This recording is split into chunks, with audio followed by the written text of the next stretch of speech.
لا الہ الا اللہ محمد رسول اللہ علیہ صلاۃ اللہ وآلہ والاحبہ۔ اعوذ باللہ من الشیطان الرجیم، بسم اللہ الرحمن الرحیم۔ ناظرین، آپ دیکھ رہے ہیں آئی ڈی ٹی وی اور میرا آج کا موضوع ہے منحوس جن۔ تبلیغ اسلام کے ابتدائی ایام تھے اور تھوڑے سے افراد مسلمان ہوئے تھے جب بحکم خداوندی سرکار دو عالم صلی اللہ علیہ وسلم نے علی الاعلان دعوت اسلام پیش کی تو کفار بپھر گئے اور سرکار عالی صلی اللہ تعالی علیہ وسلم کو برا بلا کہنا شروع کر دیا۔ ولید نامی کافر نے کہا، میں ابھی فی الحال کچھ نہیں کہہ سکتا، مجھے 30 دن کی مہلت چاہیے۔ یہ کہہ کر وہ چل دیا۔ ولید کے گھر پر سونے اور چاندی کے 2 بت تھے۔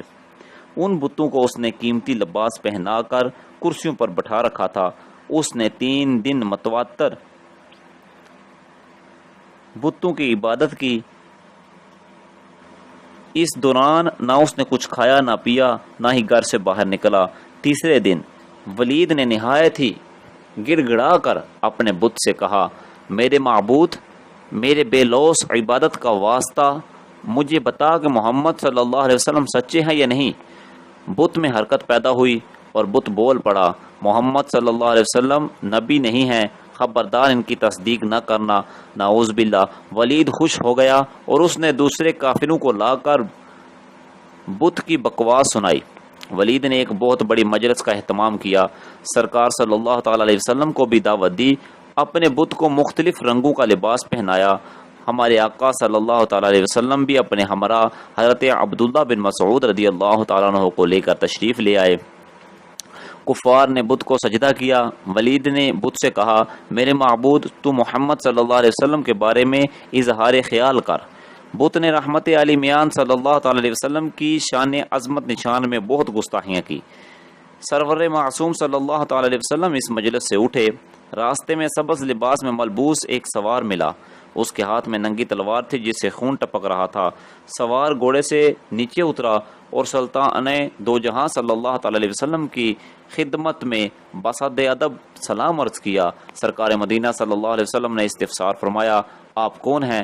آپ کے سلام نے مجھے تعجب میں ڈالا ہے۔ عرض کیا، یا رسول اللہ صلی اللہ علیہ وسلم، میں جن ہوں اور میرا نام حمین بن العبیر ہے۔ کوہ طور پر میرا گھر ہے۔ میں نے سیدنا نوح علی نبی جینا علیہ الصلوۃ والسلام کے زمانے میں اسلام قبول کیا ہے۔ سفر پر گیا تھا، واپسی جب گھر آیا تو میری زوجہ نے رو رو کر بتایا کہ مصفر نامی جن نے ولید کی بت میں داخل ہو کر نبی آخر الزمان صلی اللہ علیہ وسلم کی شان شرافت نشان میں بکواس کی ہے۔ میں اسی وقت تلوار سونت کر دوڑا اور اس منحوس جن مصفر کو میں نے صفا و مروہ کے درمیان قتل کر دیا ہے اور میری تلوار سے یہ اسی کا خون ٹپک رہا ہے۔ سرکار صلی اللہ علیہ وسلم نے اس کے حق میں دعا خیر فرمائی۔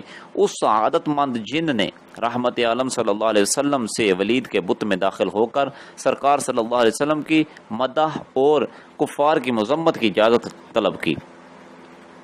دوسرے دن پھر ولید کے یہاں کفار جمع ہوئے۔ سرکار صلی اللہ علیہ وسلم کو بھی انہوں نے مدعو کیا۔